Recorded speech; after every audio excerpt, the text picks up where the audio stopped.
not even dating anyone yet. Like, it's like, You, yeah, you're literally hitting like all the points in my life right now that I'm just like, oh my goodness. Yeah. And then this super fancy car pulled in next to me, and immediately like this envy and disgust kind of all started creeping into my body. Yeah. Who does this person think they are? Sort of, and then the door opens up, and it was a friend of mine. God said, "Gotcha." Moses. Wow, I think somebody's coming through the roof here. If you're watching, it's about to get really exciting. It was to like, how do we get derailed in like the one mistake we make, or the one thing we wish we would have done, or the one person's complaint, rather than going, oh, all these other people feel that this is making an impact in their lives. Right. Maybe I should keep doing that. Welcome back to the Center Podcast. I'm super stoked about this episode today. Today, we have one of my good friends on. I met Mike a couple years ago. We went to summer camp together, a lot of city students stuff, and it's been really great, man. Thank you so much for coming on the podcast, and welcome to the show. Oh, it's a blast. Thanks for getting the word out there and just helping people just have a community, whether it's virtually or in person. But I've loved just the time we have had in person. I've loved seeing you grow as a leader and just grow in your passion and discover your own calling and gifting. And so it's been great to get to know you. I appreciate that. Thank you. Yeah. So today we're talking about just the pressure of figuring everything out. And so you've obviously walked more life than I have, and I'm just learning all these things. And we're both learning new things. God teaches us new things, but you've definitely walked through a lot more life than I have. I would love to pick your brain. I would love to hear from your personal experiences, and love for the audience to benefit from this as well. And so one of the first things that we talked about was just our calling and how God calls us into things, and just what is our calling, that pressure of trying to figure everything out. And I would just love to hear your thoughts on that. And just to anyone who's feeling that pressure and that stress of like, I feel called to do this, or I don't know what my calling is, or how do I even know where to find my calling and all these things? And sure. So we'd just love to hear it. It can be so overwhelming. Whether you're a college student trying to figure out, oh my goodness, I see the end of the road here with my studies and I have to figure it all out. Right.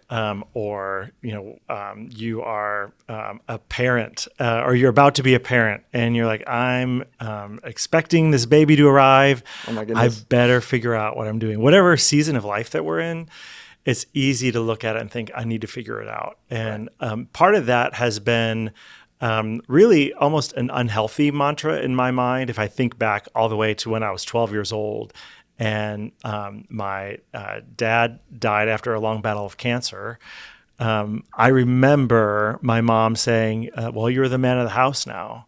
Wow. And, that's a pretty tall order for a 12-year-old. And, ultimately what, she wasn't trying to give me more than I could handle or bear. Right. But what I did is I took on a lot from the aspect of, gosh, I need to figure out what this means to be the man of the house. So I felt like I had to go quickly in my head in this space of, I better figure out what that means. Wow. And what I've looked at in my entire life is any of these seasons where I don't know the course is not clear, right. The path is not clear.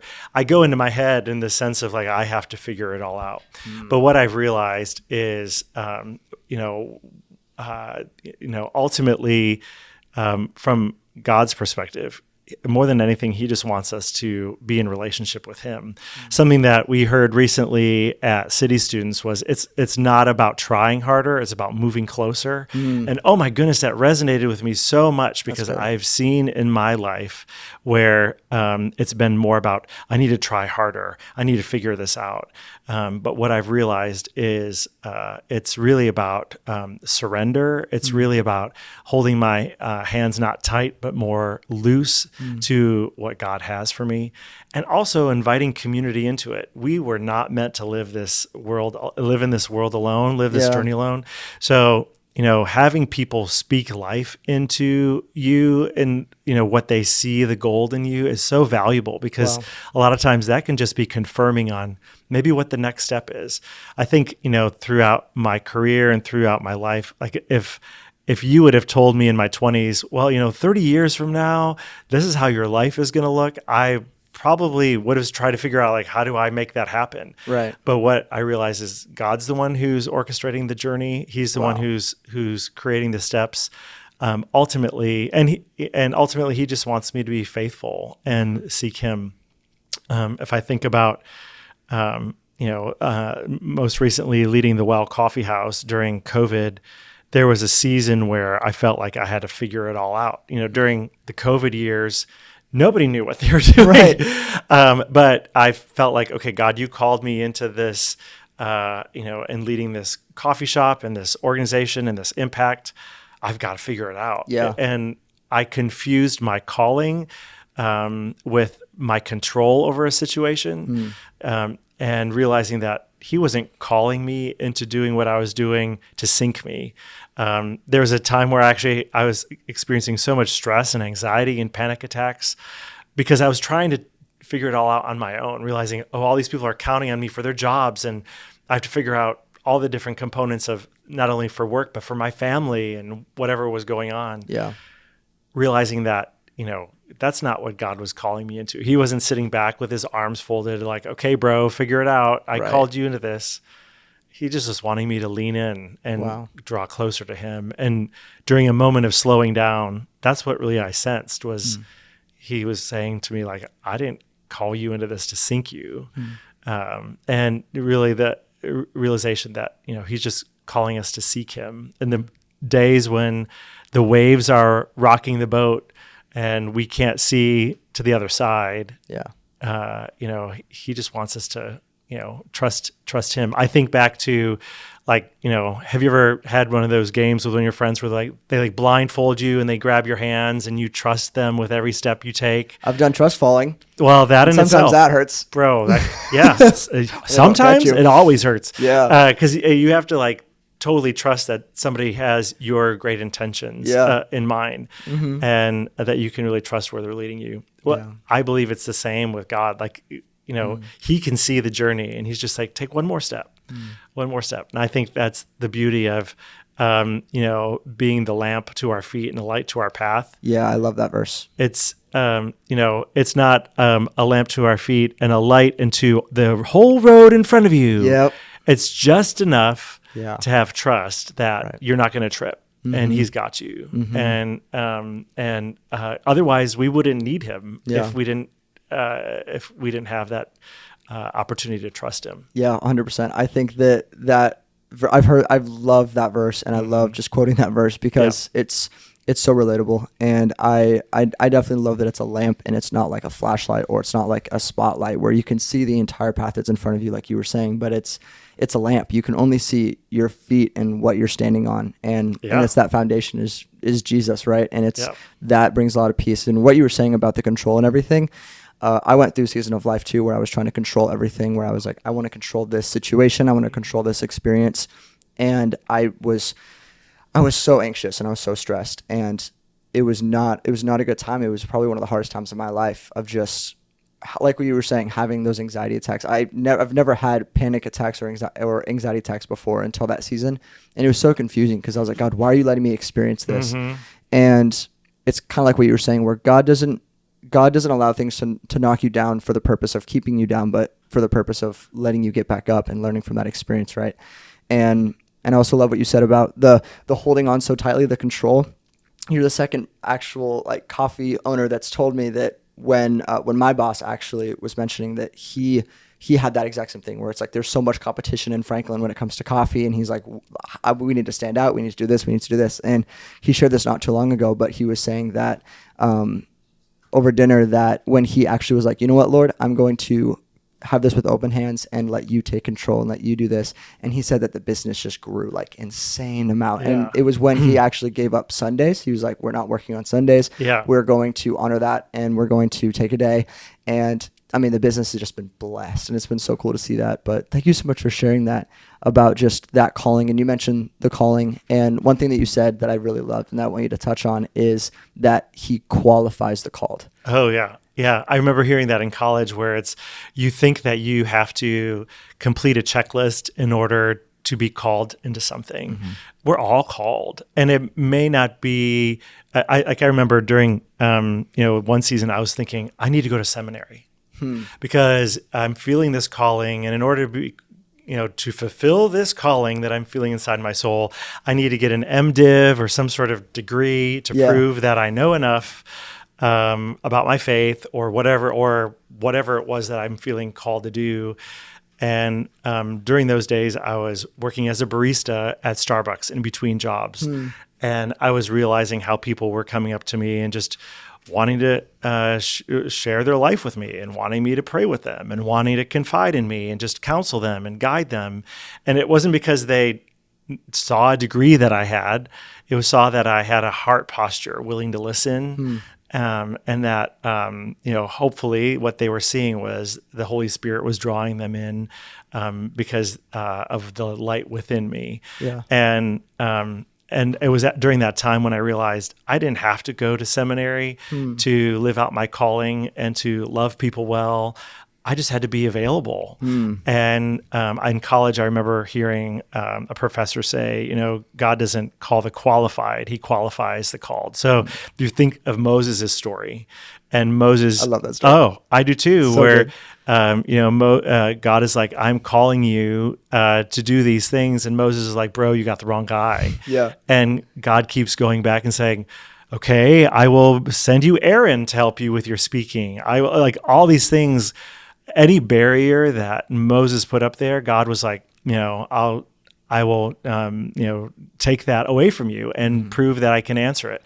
And Moses kept going back. And there was a point in there that it says that God became angry. And I don't think God was becoming, like, when we think anger, it wasn't mad. Like, God wasn't like getting ticked off with Moses. Right. What I've learned about core emotions and the work that I've done in my own heart is that anger is a deep want. And what I believe God was saying at that moment or experiencing that moment is a deep want for Moses to see that he's already equipped him to do exactly what he's needed him to do, that he didn't need something else, that God just wanted Moses to see, like, I've created you and, I am enough. And so I think about that with myself is when he's, wanting me to do something. He's just wanting me to step out on faith and just, to take action. And he will give me the words. Like, if there are times where I feel like he wants me to share something with somebody or ask somebody, how can I be praying for them? And I get so fearful. I'm like, what if they say something or ask a question? And oh my goodness, I don't have the answers to all the all the questions of society and the spiritual laws. But ultimately, like, we all have our own stories about how God has met us in our own journey. Nobody can discount that because it's our story. And so the ability for us to share our story and our own truth of how he has met us in our story, that's more of the gospel than feeling like we have to quote every Bible verse and know the answer to every spiritual nuance. Yeah. He'll take care of that. He'll do the Holy Spirit is the one who reveals, like, we're just, examples. And, we are just the ones who are sharing our own personal story to draw people in. So when I think about that, like, it's not about, like, all of our qualifications. Our qualifications we're already qualified. Yeah. He's already qualified us because he calls us his children. And so, I think about my own kids. I have 5 of them. And if I think of the things that I invite them to do with me, sometimes because they don't know how and I want to teach them how. Yeah. Whether it's, hey, come bake with me or help clean something with me or whatever. And often my kids, I've heard my 8-year-old say, I don't know how to do that. I'm like, I know. That's why I'm inviting you in. No different than we are with God is when we feel like he's calling us into something. And we're like, oh, I don't know how to do that. And he's like, I know. Wow. Come on, I'll show you. Tell me if this is true. I've heard that when you actually become a father, like, your understanding of, or like, you get like this new understanding of just like, wow, like, this must be how God sees me. Oh gosh, yes. Like, I've heard a lot of dads tell me that, and that's honestly something that I can't wait for one day. Just to experience that. It's just like, wow, like, this is my son, this is my daughter, and I love them more than anything. And like, this is the kind of grace that God has and Yeah. like the kind of love that God has for me. Yeah. Oh, totally. Realizing that nothing will ever change of my love for my kids, no matter what they do, no matter how far they run, no matter, the things that they encounter, that's not going to change. And, to be able to have those conversations with your kids and see them learn to believe that, it's true. There's so many times that I see my kids and they're swirling in indecision or frustration or whatever it is. And, I can see the other side of it. I can see Yeah. I know you're spazzing out about this. It's not that big of a deal. You can't say that to a kid, Right. but because that just creates the flurry. But the ability to say, I'm here and I'm not going to leave, and I'm sorry you're going through this, and I can help you through. And Wow. it definitely, it helps me see how much he loves me, how consistent he is toward us, and how he wants the best for us, even when we sometimes make the wrong choices. One of my favorite stories of all time is the prodigal son. I relate to that a lot because when I went through a season of life where I made mistakes and I was going to go to my parents and just be like, listen, like, this is what's happened. This is what I've done. These are the mistakes I've made. And I remember my parents were sharing that story with me. And I'm just like, Garth, like, there's nothing that the prodigal son could do that was going to make the father love him any less. Like, he took his inheritance, he spoiled it, he was gone, he just up and left his father. And then after he had nothing and he was going back, wanting to be just a servant, just some way to be in his father's house, to be taken care of, the father, sees him from a far distance and runs after him. Yeah. And it's just like embraces him and says, let's kill the fattened calf. Let's celebrate. Let's create a party. It's like, but he was, like the older brother, right? The older brother was mad and he was like, but he was gone. Like, he took everything. Like, why are you so forgiving? And it's like, that's the heart that Jesus has for us. And I think one of the hardest things in my own personal life is just that you don't feel that all the time. You don't feel that love from God all the time. Like and a lot of it is from us, right? Just not being willing to slow down enough and not being willing to spend time with him and do that. But we live off emotions so much in this world, and definitely my generation is very, very just like gratifying the just like that feeling and the emotions of what are we feeling about this, how are we feeling. And so it's like when we don't have that feeling, it's sometimes we kind of drift off. We're just like, I don't really feel anything, so I'm really not going to pay attention to this. But I would definitely say that I think that's what's been hard in my walk in faith. It's just like there's no feeling all the time. But love is not a feeling. Love is a choice, right? Yeah. And Jesus chooses to love us, and we need to choose to love him, choose to spend time with him. Yeah. Well, and you said, the words that I think resonate with me is slow down. I think when I think about my entire career and all the challenges that I've had, ultimately what I've felt him say is slow down. Like, I think, one of my favorite places to go in the entire world is New York City. I love Manhattan. Really? Look at that. It was almost like, if you guys are watching on YouTube, look, I didn't even plan that. That's crazy. That's pretty epic. Wow. But, they're listening in that city, I feel small. And in the bigness of it, I can feel God, because in the middle of it, there's just a sense of, I can be anonymous, and and I will walk the streets and I'll pray and I sense his, I sense him in those streets, and so when I think of some of my stories, like, there have been times where I've just sat in that city and you see people like running places. They're like running to catch the subway, and they're running to work, and they're running across the street, and they're running. And like, I've felt God say, we're not meant to live life fast. Like, what story do you ever hear of Jesus where he's like rushing anywhere? Right. Like, think about the times that he had been interrupted along the way. Are we doing okay? Yeah, we're good. Okay, good. So I want to make sure. I was make sure that think about the times that he has been was going from one place to another, and somebody interrupted him. There's no way he could have been interrupted if he was like running late and like, I have to go catch a thing. Right. Like, he had to be interruptible. Yeah. How many times a day am I interruptible? Probably not a ton, because I'm so packed and I'm so like, I got to do all these things. Yeah. but it's sometimes on the way from here to there that God wants to meet us. And the only way that that will happen is if we are willing to be interrupted and slow down enough to see God working around us. And so that's so cool. So that city, I have had a number of experiences where I've just been sitting on the subway and God's just reminded me, see all these people running places? I just need you to slow down. Wow. And come back to me. There's the verse in Joel about,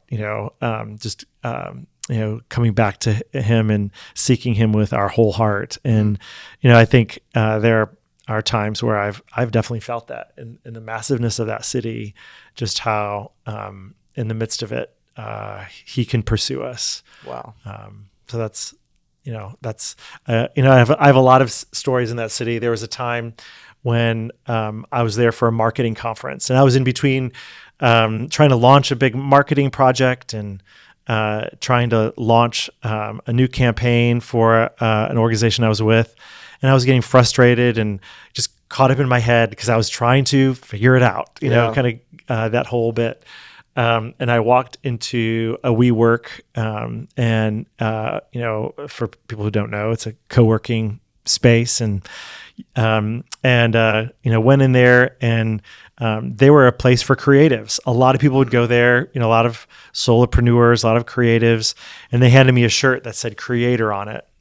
And I was so busy and in the flurry of my head that I got that shirt and I was like, oh, I can't wear this. I'm not a creative.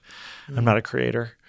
And I almost instantly felt like God say, when did you forget who you were? And, and it's those moments that I think back to where he interrupted me in the midst of my flurry to slow me down, to remind me of who I was. And so, all of this for people who are trying to figure out what is my next job, career, dating, relationship, where do I live? Yeah. Like you said, you sometimes don't feel him, but if we slow down enough and ask him, it's amazing where if we sit long enough, it may be in that moment that we can feel something. It may be in the conversation with somebody later in that day that if we slow down enough to sense what God is doing, that we're willing to, hear from him. Wow, that's so good. Thank you for sharing that, Mike. Yeah, appreciate that. With all of this about slowing down, in order to slow down, it also allows you to be able to be attentive to like maybe what God is calling you to do. So that that's so true. So the other day I was, I don't know, in a meeting or somewhere, and somebody had texted, or somebody's name popped into my head, a friend of mine that I hadn't talked to. I've learned now when somebody's name pops into my head, it's not just a coincidence, that there's really a purpose behind it. So I just texted him and I said, hey, you just came to mind and I'm just praying for you. How are you doing? And what was really interesting, he was like, I'm having a really hard week. Thanks for praying for me. And so I think we have to be, to pay attention to those things because we're fast charging, especially as a leader, like you're running from one thing to another. Yeah. And like we have to slow down. There's a book called Strengthening the Soul of Your Leadership by Ruth Haley Barton. And in there, she talks about, the burning bush that Moses, wow, I think somebody's coming through the roof here. If you're watching, it's about to get really exciting. Yeah, I'm not sure what's happening here. While we were, going back, I'll go back a second. Yeah. In that book, she talks about, Moses and the burning bush. So something that we learned interestingly about the burning bushes in Egypt is it actually was pretty common for there to be burning bushes because it was so hot and humid that hot and arid that, it would be unusual for a tumbleweed to puff into fire and then disintegrate. That makes sense. But what was unique about Moses' burning bush is it kept burning, right? And it didn't get consumed. And what this book talks about is sometimes we're so fast charging as leaders that we miss the burning bush within our own backyard. In the quietness and the stillness of our own life, we're focused on the horizon and not focused on the right here. And so I think as leaders, or as really anybody, with a vision for where we're trying to go, it's important to not just look at the horizon, Right. but look at where you are, right then. And that was, we talk a lot about coffee because both you and I have a love for it, Yes. right here. But Love it. but the for me, I was always a coffee fan, and back in the early 2000s, I was a huge Starbucks fan. When I would travel everywhere, they were everywhere, and that was before third wave coffee, and all of us cool kids now that try and do something special. But during those days, I would firmly believe like the coffee culture today wouldn't be here if it wasn't for Starbucks paving the way initially and getting people at least understanding some of the culture of coffee. But I was in between marketing jobs, and I was standing in line at Starbucks on 21st Avenue, and Chris, the barista behind the counter, still know him to this day. He and I are still friends. Wow. He was like, well, you're here all the time. You might as well work. I told him, he was like, you're all dressed up today. And it was because I was going to a job interview. Yeah. And I was like, I don't really want this job. He's like, well, come work here. At least you'll get a discount, and it took me a while to fill out the application because I was afraid it was going to ruin my experience of coffee. Right. And Horizon was marketing job, not barista. And so, but at the time, my wife and we were engaged to be married, and I thought maybe I should have a job. Yeah. And so instead of looking for this marketing job, it was the opportunity to say well, what if I just did this until I found something else? But little did I know that God was in that something else, that he had me there for a purpose. Like I talked about earlier, it's I didn't need to go to seminary because of the calling that I felt. I didn't need to pursue the marketing job that I was in because, interestingly, that's what began my marketing path with Starbucks, was saying yes to that barista job and then realizing, I kind of love this. That's awesome. And the ability to pray with people. People would come up to me and be like, hey, will you pray with me? And I'd be like, how do you even know I do that? Just seeing how God was building something there in small ways. It was almost like him going, one more step, take one more step. And, little did I know that my career journey was going to be, almost 9 years with Starbucks and operations and marketing and, in different cities. And, I loved it. It was a blast. It was hard, but it was I look back on that incredibly fondly of just, I learned so much about myself. I learned so much about marketing from one of the fastest growing brands at the time. And, and it's still one of the most revered brands, I would say. Most people have a great love, or at least they have an opinion on the brand, right? So it's not like Starbucks, I haven't heard of it. It's you have a feeling. Right. So the ability to have played a small role in that, I'm incredibly thankful for. But it started with me being able to say yes to that. Okay, what if I do this until I find something else? Right.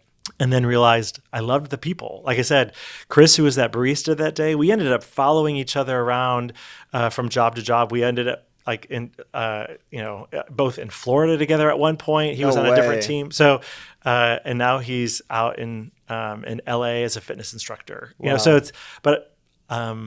those relationships, the relationships of the people you work with are so valuable. I always say to the team here, it's we're the people you choose to be with rather than the family you would rather be with. Right. So hopefully we're creating an environment that you actually enjoy. 100%. And I believed that through my entire career of, who you're doing it with is almost as important as what you're doing.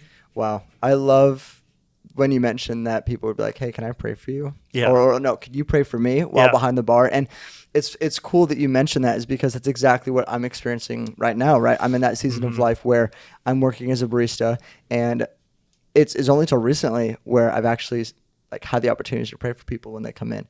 And that's one thing that God has been wanting me to grow in, as you know, because you got that word over summer camp, which was a wild story, but God's been wanting me to step more out in my faith and out of my comfort zone to share, hey, I believe that Jesus is real, and I believe that, I believe that he's the answer. I believe that he's the best thing, and having that confidence. But I've only recently started praying for customers who come in, and there's this one girl that came in last week, I think it was, maybe 2 weeks ago. And she was just like, hey, I'm flying out tomorrow morning. I have a bunch of health issues, and it's just going to be really hard. And I'm nervous. And I remember just being like, hey, like, can I pray for you for anything? And, she was sharing about all the health issues that she was going through and having to experience, unfortunately. And I just got like this wave of just like, it was like a really hot feeling and like a really uncomfortable feeling. And I knew it was the Spirit instantly. Yeah. And it was that, and I heard the Spirit so clearly, and he was just like, don't just say that you're going to pray for her, actually pray for her. And that was the Spirit opening up an opportunity for me to step into. And he was making me uncomfortable, like physically uncomfortable. And I was like, okay, fine. And so I was like, hey, I know that I just said that I'll pray for you, but can I pray for you right now? Yeah. And so me and my other coworkers all just prayed for her. Yeah. And it was such a cool moment for me, because I think that was the Spirit just showing me like, hey, Garth, like this is where I want you to step into. Yeah. Like I want you to step into the uncomfortable. I want you to be bold with your faith, be bold in praying publicly to me in front of other people. And I mean, it was such a cool experience, and I loved it. And, but kind of going back to what you were saying about, having an idea of like where you wanted to go with marketing, and then God was kind of like, nope, you're going to be a barista at Starbucks. Yeah. And one of the things that you said that I really loved was sometimes you have to go backwards before God will move you forwards. Oh yeah. And I think that can be an encouragement. That's encouragement to me, which I hope, everyone listening and watching, I hope that you guys are being encouraged by this, because I'm just soaking this all in. Like I'm loving this right now, everything that you're saying. And because I'm in kind of that season where I'm just like, I'm 23, I'm working as a barista, and a lot of people that I know, especially my family, like are very go-getter, like go get them. And they're very, like a lot of people in my family are very successful. And so it's like, I'm 23, and it's like, there's a pressure, right, that society puts on me. Like I should be somewhere more. I should be making more money. I should be higher up in a business. I should be doing this and that. And so to hear your story of like, God will sometimes set you back, or you might get set back, but God is going to move you forward from that. It's really encouraging for me to hear. Yeah. Yeah. And comparison is like lethal, like, cause it's easy also to look at the person on your right and left and go, how come I don't have that? Like, true. I have an interesting story. Again, it was during COVID time. I was overwhelmed. I was schlepping avocados from store to store. It was just a lot. And I was in my car, just in the parking lot after having just returned from going to get something. And I was just catching my breath. And then this super fancy car pulled in next to me. And immediately like this envy and, disgust kind of all started creeping into my body. Yeah. Of like, who does this person think they are? Sort of. And then the door opens up, and it was a friend of mine. God said, gotcha. But what was interesting is like I sat in that for a while, and I remember later that day going, God, why did that bother me so much? What was it about that? And I felt as clear as day. He was like, his story is not your story. I didn't call you to that. And it wasn't like a disappointment. It was like, I have other things for you, and realizing that again, you don't know somebody's full story just based on the car they drive or the home they live in. But at the same time, you don't also know the journey that he has you on. And it's not always measured up by material things that we see at face value or on Instagram. It's the ability to realize that, if we're measuring ourselves by what other people have, we will always be disappointed, because there will always be somebody with more and we will always feel like we have less. Wow. And so that's something that I've had to check myself with, is like, that's not the story he has me on. Right. He has something different planned for me. And could I say it's better? It is better, only because it's for me. Right. Like he's not like, my story can't be duplicated. I can't go like, Garth, you're doing the exact same thing as me. Everybody's story is different. Yeah. But in all of it, ultimately, he's just wanting us to pursue him. So So my prayer for my friend, and I know my friend is pursuing him, and his story is different. Does he have an awesome car? Yes. Does he have challenges too? Yes. 100%. So like, I think we have to realize that ultimately we're all his children. And like the minute we start to compare ourselves with how fast people are moving up the ladder, or, oh, that person just graduated, they got married already. You know, I'm not even dating anyone yet. Like, you know, it's like, You, yeah, you're literally hitting like all the points in my life right now that I'm just like, oh my goodness. Yeah. Like, you know, one of my buddies just got engaged and Yep. he's 19, and one of my other buddies, you know, just got married, and, you know, he's super young as well. And so that's crazy that you bring that up, of just like that comparison. I really appreciate you saying that. And yeah, like you said, God has got us all on our own path. And, you know, some of the things that God has blessed you with, he might not have blessed the guy with the fancy car, right? Like, you have 5 kids. That's amazing. There's some people who aren't on that same path that might look at you and be like, wow, he has 5 kids. I am extremely jealous of that, and I wish I had that. Right. And, it's so interesting that you bring all this up, because the thing that has honestly been helping me the most with keeping consistent with this podcast, it has been that lack of comparing myself to other people. Because when I compare myself this morning, when I woke up, was not feeling like doing anything. I was like, I got to post so much content today. I have to do the episode. I have to make sure I'm on top of it. I got highbrow in the morning, and then I got to go do this tonight. Yeah. And I was in the shower, and I was just like, I don't know if I can do this. Like, this is too much. And I was looking at the mountain. I was looking at the peak where I had to get to, but I just felt like the Holy Spirit was just coming to me at that moment. He was just like, Garth, I need you to take just steps. Like, look at where, like, look where you're at right now. And I was like, okay. And he's like, okay, now look behind you. And I, you know, metaphorically looked behind me, and I was like, wow, I'm already like a quarter up the mountain. Yeah. Like, that's crazy. And he's just like, don't focus so much on the end goal. Focus a lot on where you're at right now and that next step. What do you need to do now? And I look at the stats on how we've been doing on the podcast, and it's like, oh my gosh, we have 5 more listeners. That's amazing. Yeah. Where, you know, Joe Rogan has like millions of people, but it's like, if I look at that, I'm like, oh man, that's going to discourage me. Like, I'm never going to hit that. But if I look at Garth a month ago, 2 months ago, 3 months ago, it's like, he was not nearly as close to where I'm at right now. And it's just like, when you compare yourself to who you were yesterday, that's a healthy comparison, because you're like, I'm actually growing and I'm getting better.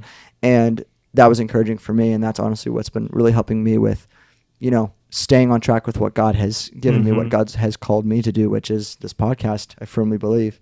And I don't know, but just the fact that you brought up comparison is just so crazy, because that's something I've been struggling with. It's just like, I wish I was married. I wish I had, you know, this amount of money. I wish I was in this different position. Like, I wish I was moved out, but it's like, but then when I look back, and was like, I have the blessing of, you know, I have 2 legs that I can walk, I can work, I can do all these things. I have so many blessings that I can look at, but it's all about that mindset of just like, what am I focusing on? Yeah. Well, and even the verse around, you know, he'll give you the desires of your heart. We sometimes get that so backwards. Oh my gosh, yeah. Where it's like, give me a car and a spouse. But that's not really what that verse is talking about. And I'm sure you've talked about this, and you know this. It's like, no, I want your desires, God, for me. Right. And your desire today may be another listener. Your desire might be the right listener. You know, I think that's another piece too. It's like, sure, you could get numbers, but what if you got the one person that it really impacted their story? Another person, another author I know says something like, you know, 10 5-star reviews plus 1 1-star review equals 1 1-star review, right? Because you focus on that one of like, oh, that person doesn't like me, or they said I did bad service, or they said, and you forget all the people who are giving you 5-star reviews. That's and so you get laser focused on that 1-star review.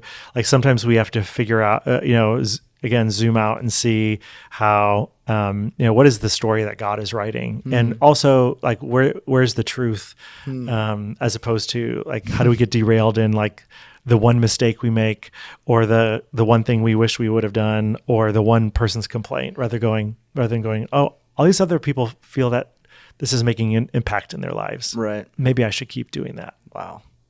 Wow. Mike, this is crazy. This wasn't even like a part of the idea that we had for the show. I mean, this No. was for the audience listening. I like to we usually pray before each episode, just that the Spirit will, bring something up if it's Yep. what He wants to talk about. Yeah. And I truly believe that comparison was something He wanted us to talk about, and to kind of tie comparison into what this episode was about, which is just that needing to accomplish and the fear of what am I going to do, right? Yeah, and right. it's like comparison definitely ties into that, because it's like you're looking at everybody around you and where everyone else is at, and God, and just to give you some encouragement to everyone listening and watching, God has you on your path, and He's with you, and He's walking right next to you, and He's closer than the air that you breathe. closer than a brother. I Yeah. love that verse. Yeah. And He's not the going to air leave in your lungs. Yeah, like count your blessings today. That's something I got to do every Yeah. day, is count your blessings. Yeah. Like don't look at so much of what you don't have, but look at what God has given you already. And I mean, that definitely isn't such an encouragement to me. Yeah. And one thing that you mentioned as well that I feel like we should touch on right before we end this episode in the next couple of minutes, but the fragrance of God. Yeah. That's one thing that we've heard from CZ. Shout out Yeah. Church of the City, and we talked about it with like you walk into a coffee shop and then Yeah. you're there for an hour, 2 hours, and then you walk out and you just smell like coffee. I Right. smell like coffee right now because I was there for 6 You do. hours. I'm sorry. Sorry, I do too. It's in my pores. And but it's like you come out of a coffee Yeah. shop and you smell like coffee, and people are like, oh, I know exactly where you've been. Yep. And it's like, what would that look like if you spent time with Jesus, and then Yeah. you come out of the room that you were spending time with Him, and people are just like, there's something different about you. Yeah. Like there's a joy and a peace about you that I don't have, that I'm noticing, that I want. And it's just like, can you expand on that and like your experience with that? Yeah, I think when I asked God, and it took me a while to, settle into it, because a lot of times when you think about your purpose in life, you think it's about like some sort of, big mission statement or big, like, I'm going to whatever. Right. But what I have felt Him call me to be is His fragrance. A very specific word. And you're right, in the coffee world, it has a specific meaning. Yeah. But what I've really sensed is long after I leave, He lingers. So my hope is that long after I leave a meeting or a conversation, that He's the one who remains in the room, that He's the one that people see and sense in me, that's what they're drawn to, that they're drawn to Him. And that puts a lot less pressure on me, honestly, because it's not about what I show up to perform and do. It's a lot more of like, how in this conversation can I be a reflection of Him? Wow. I've had jobs like that too, where people have said, you've made such an impact here. And all I can think about are the things that I've failed or didn't accomplish. But every single time they will talk about how I made them feel or how I listened to them. And really what they're describing is, what they've seen, whether they know Jesus or not, that's what they're seeing. And so that's my prayer, is that, long after I leave a conversation or a meeting, that He's the one who's lingering. That's amazing. I love when you mentioned that you were focusing on, focusing on the bad things versus the good things that were happening. And I'll make this the last point, is that the episode 2 of this podcast, if you go back, it seems like it went fine. That was, and the guests will tell you, Sam and I had the hardest time. The camera shut off twice. Audio wasn't working. We had to re-record so many times. Yeah. And it's just, at the end of it, I just felt like, this is just a mess. Like, I don't know what we're saying. Like, we're just trying to get through this before the camera shuts off. Like, what's going on? And I dropped the episode. I was like, I'm still going to drop it. Like, like humble beginnings, whatever. I was telling myself, hashtag. You got to start. Yep. And I dropped the episode. 2 days later, I was actually working in Highbrow working on getting on a third guest for the third episode. And my buddy from church calls me, and I was like, hey, what's up? What's up, bro? Like, how you doing? And he said, Garth, I just felt like I had to call you and let you know that I have these 2 friends. They're currently married, and they listened to your episode, people that I don't even know. And he told me that they said that episode completely changed their view of the Bible and their faith, and they are extremely grateful. And I remember just being on the phone, and I think I took like 5 seconds just to like process that. And I was just like, wow, like what I thought was an absolute disaster, God actually worked in, and Yeah. he met people where they were at. And so, even now where I'm That's just the way it like, works. I wonder if something's going to go wrong or if I'm not saying the right things, but it's just, I'm not, this isn't about me. This is all about Jesus. And Yep. I'm just here. I'm just the middleman in this scenario. I'm just bringing Jesus to people. So Well, there are many times that I'll listen to an interview like this and go, I don't remember saying that. But ultimately, it's like, oh, that was God saying that through me, because obviously those weren't words that I forced out of my mouth. right. So Like I that whole think, comparison section that we just Yeah. had. That was amazing. yeah, Wow. Well, Mike, I really do appreciate you coming Oh, on here, man. This it was a has been blessing. amazing, and I've loved having you on. Well, I love being with you and just seeing you and being a part of what you're doing. So thanks for inviting me in. Of course. And thank you to everyone who is listening and watching. I appreciate all of you. Posting episodes drop every Friday, so watch out for the next one. But in the meantime, Mike, thank you so much again. Share man. and subscribe. Share and subscribe.